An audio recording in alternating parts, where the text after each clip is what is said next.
gente. Sei, todo mundo vê a minha tela, né? Estou compartilhando certinho. Ah, tá ok. É, Sim. cara, começou uma obra aqui no apartamento do lado, eu espero que, não, que só eu esteja ouvindo as marretadas, mas vamos lá. Vou falar para vocês, então, da notificação de intermediação preliminar, que é a mediação extrajudicial de conflitos que a ANS faz, né? Estou falando em nome da Diretoria de Fiscalização. Então, o que é a NIP, né? A sigla NIP é a notificação de intermediação preliminar. Ela é um instrumento que a ANS tem para resolver conflitos sem a necessidade de ingressar, resolver conflito amigavelmente, né? Ela é regulamentada por uma resolução, que é essa resolução 483. Ela é completamente eletrônica, automática. Assim que a reclamação é cadastrada, essa notificação já é gerada e ela é disponibilizada em tempo real para a operadora por meio digital. Aí né, a operadora que a gente diz é o plano de saúde, né? A gente chama de operadora de plano de saúde dentro da ANS, né? Então, essa empresa que vende o plano de saúde, ela tem entre 5 e 10 dias úteis para contatar o beneficiário ou a pessoa que fez a reclamação para solucionar aquele conflito que foi denunciado. E aí ela tem 10 dias úteis para responder para a ANS sobre o que ela fez. Em seguida, o beneficiário tem acesso via área logada, né, no site da ANS, para ver a resposta da operadora e responder em formulário se aquele conflito que ele denunciou foi respondido. Ele tem 10 dias depois da resposta da operadora para responder para a ANS. E a ANS vai analisar aquilo que o beneficiário considerou como não resolvido.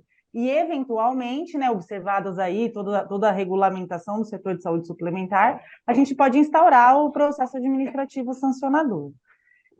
Para registrar a reclamação ou um pedido de informação, né, porque a ANS a gente recebe pedido de informação, seja ele de prestador, de contratante, da própria operadora de plano de saúde, do beneficiário, a gente recebe pedido de informação e reclamação pelo nosso 0800, né, que é o 701 0800 701 9656, ele está disponível de segunda a sexta, das 8 às 20, a não ser em feriados nacionais, né? Mas feriados municipais, a gente está, municipais e estaduais, o Disquenes está completamente disponível. A gente tem o formulário eletrônico no site da INS, o link é esse aqui, posso até deixar a apresentação para vocês depois, o formulário está disponível 24 horas por dia. E a gente tem também atendimento presencial em um dos 12 núcleos da INS, que estão distribuídos em algumas capitais e em Ribeirão Preto, mas precisa fazer o agendamento prévio para ter esse atendimento, que também é por esse link no próprio site da INS. O que a gente precisa? O que é essencial para se fazer uma reclamação ou para fazer um pedido de informação? Tem que contatar a operadora. O beneficiário ele tem que procurar antes da operadora, porque é obrigação dela fazer esse atendimento. E aguardar o prazo legal é essencial, porque quando a gente precisa de um atendimento, o prazo para a operadora garantir o atendimento ele está previsto na própria legislação. Então, é contatá-la, aguardar aquele prazo, ou se eventualmente durante o curso do prazo houve a negativa para aquele determinado atendimento, aí contatar a ANS.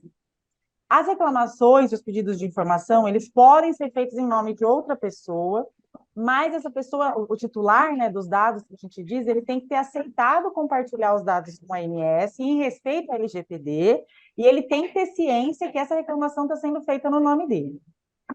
As datas das solicitações, valores antes e depois de aumento, nome dos procedimentos, são alguns dados importantes para o registro. Então, a gente precisa que essa denúncia chegue qualificada. Porque se ela chega genérica, eu não estou conseguindo fazer atendimento. Eu tive um aumento no meu plano, durante o ano de 2023, eu tive um aumento no meu plano. Eu preciso saber exatamente do que você está reclamando, porque exatamente a reclamação, a análise da reclamação ela é caso a caso e ela é focada no teor da denúncia. Então, qual que é o fluxo? Né? O beneficiário, a pessoa por ele designada, ele vai registrar a reclamação, né? Esse é o fluxo de uma demanda de reclamação. Pelos nossos canais oficiais de atendimento, seja ele o Disque, o Fale Conosco no site ou um dos 12 núcleos da ANS. Então, logo a reclamação é cadastrada, é gerada uma notificação para a operadora, que é disponibilizada em tempo real, de forma eletrônica, na área logada. A operadora tem 10 dias úteis para responder para a ANS. e entre 5 e 10 dias úteis para entrar em contato com o beneficiário e da tentativa de solucionar aquilo que ele denunciou. Decorrido esse prazo de resposta da operadora para a ANS, o beneficiário vai receber um e-mail, se ele tiver cadastrado um e-mail quando da reclamação, ou ele vai receber um contato ativo do Disque ANS, se não tiver e-mail cadastrado na reclamação, perguntando: e aí, aquilo que você denunciou sobre aquela sua reclamação na ANS, conseguiu resolver? Ele tem 10 dias corridos para me dizer se resolveu ou não. Se ele não me responde, ou se ele responde que foi resolvido, essa demanda a gente chama que ela fica inativa. Lembrando que uma demanda inativa, ela pode ser reaberta a qualquer tempo. Então, vamos supor que você fez a reclamação, a operadora disse que ia te dar o atendimento, disse que ia te devolver o valor que ela cobrou a mais, mas não devolveu, e aí você disse, não, a operadora falou que ia me devolver e tal, aquela reclamação ficou inativa. Chega no dia, a operadora não te devolve o dinheiro, você não consegue fazer o atendimento, pode ligar de novo para a ANS, a gente consegue reabrir essa reclamação. Então, a demanda ela permanece inativa por ausência de resposta, ou quando a resposta é de solução, mas isso pode mudar mediante um novo contato, caso a solução que a operadora propôs não foi efetivada, né?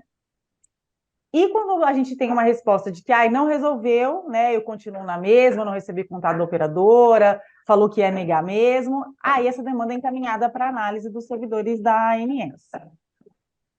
Os servidores que atuam na análise dessas demandas, eles vão analisar o teor da reclamação, vão analisar o que a operadora juntou como resposta, vão analisar o que o beneficiário respondeu como a não solução e vão atribuir para essa reclamação uma classificação. Essa classificação, ela é interna, administrativa mesmo, né? Para a gente ter um controle aí do quanto que a operadora, do quanto dessas reclamações são procedentes, do quanto não são procedentes, quando que a operadora, apesar de ter negado um procedimento, por exemplo, ela seguiu a legislação, ou apesar de ter dado um aumento na mensalidade, esse aumento foi ok, foi autorizado pela ANS, o descredenciamento foi ok. Então, e aí são os tipos de finalização. Então, pode ser que seja duplicidade, quando a pessoa reclama mais de uma vez sobre a mesma coisa, pode ser que seja uma reclamação que chegou não qualificada, então a gente fala de dados insuficientes, por isso que eu falei lá no começo para vocês que essa reclamação chegue com todos os dados necessários. Pode ser que a pessoa tenha reclamado por uma operadora que não é a operadora dele de fato, o que acontece muito com as Unimedes no geral, né? A pessoa tem um plano com uma Unimed, mas ele mora em outro município, atendido por outra Unimed, aí ele acaba reclamando contra essa Unimed que ele tem atendimento e não contra a Unimed que ele tem plano. Pode ser como agente regulado não responsável, que é quando tem a administradora de benefícios envolvida no meio da relação. Pode ser uma reclamação que foi resolvida, que a gente chama de RVE, então ela houve de fato uma negativa, ou houve de fato um aumento, mas durante aquele período da mediação a operadora fez a reparação da conduta, né?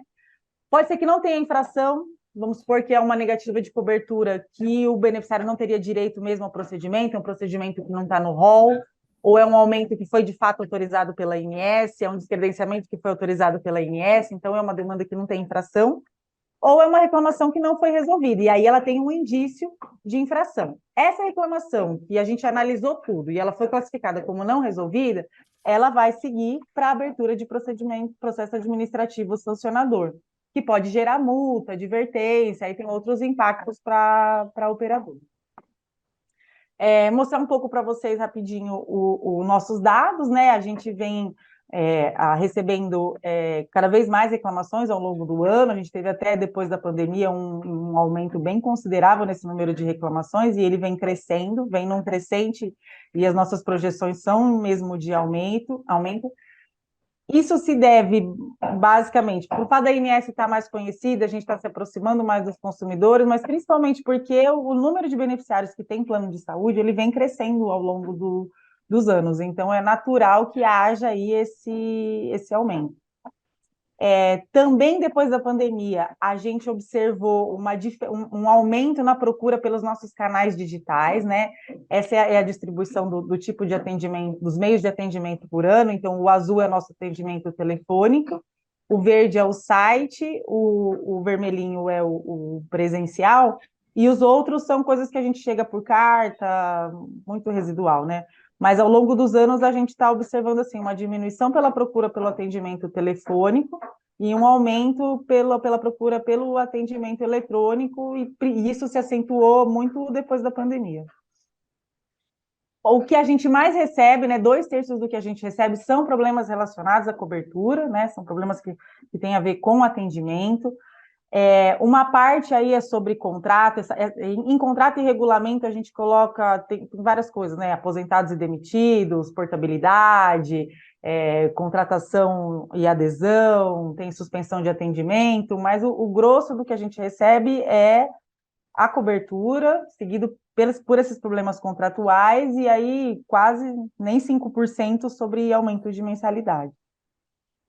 O índice de resolutividade é calculado, quantas demandas, né, a gente consegue resolver por esse mecanismo da NIP, né? Então, hoje a gente tem um índice, né, que vem desde aí de 2016, se mantendo em mais, desde 2018, se mantendo em mais de 90%. Isso quer dizer que a cada 10 beneficiários que reclamam na INS e tem a sua reclamação tratada por esse fluxo da NIP, 9 tem o conflito que eles denunciaram foi resolvido. Então, é um índice bastante expressivo, né, e que vem se mantendo ao longo dos anos. E aí, por fim, né, considerando que estou falando aí para a Associação Brasileira de RH, como que o setor de recursos humanos pode ajudar, né? Eu acho que o papel fundamental é o de orientação. Eu acho que o pessoal do Recursos Humanos está aí para orientar o colaborador, né? Então tem que comunicar de forma transparente o que é esse plano que eles contrataram, o que eles têm direito, o que é uma coparticipação, como que são os prazos, como que eles podem utilizar os serviços disponíveis, eles têm que contratar a operadora, têm que contratar a administradora, fala com vocês antes.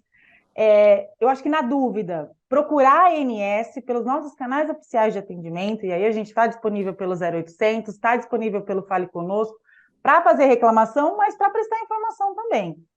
E aí divulgar essas informações para os colaboradores, porque eu acho que porque é aquilo que a gente conversou logo, que a Angélica colocou no começo, né? A gente tem que empoderar as pessoas, né, para fazer boas escolhas, para saber o que elas estão procurando, o que elas estão comprando, como que elas devem qual que seria o comportamento delas quando aquilo não está muito legal, né? E, assim, especificamente para os casos de reembolso, que eu acho que é um assunto assim, que está muito em voga atualmente, né? As operadoras elas estão fazendo bastante divulgação nesse assunto, os colaboradores têm que ser orientados que, para pedir reembolso, tem que ter pagamento. Não existe pedido de reembolso sem pagamento prévio. Então, eu tenho que despender de algum valor para ter direito ao reembolso. Acho que essa é a orientação principal para esse assunto, para toda essa polêmica de reembolso que a gente vem observando nesses últimos tempos. Eu acho que eu falei rápido demais, mas em linhas gerais era essa informação que eu queria passar. Colocar para vocês mais uma vez os nossos canais à disposição, e estou aqui à disposição também para solucionar dúvidas, eventualmente algum questionamento que surgir sobre o nosso fluxo. Obrigada.